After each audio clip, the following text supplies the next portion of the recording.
காலையில பார்த்ததும் எதிர்பார்க்க அதிர்ச்சி, போய் ஒரு அதிர்ச்சி நான் லைஃப்ல பார்த்தேன். அதாவது 2 நாளைக்கு முன்னாடி பேசுறாரு. அதான்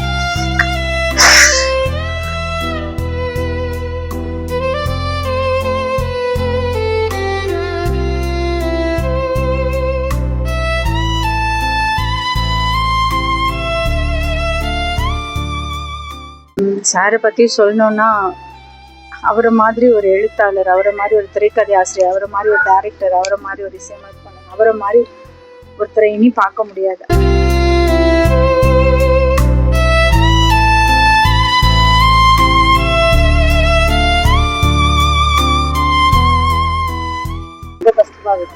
கலை உலகமே ஒரு மாமேதையா இருந்துச்சு.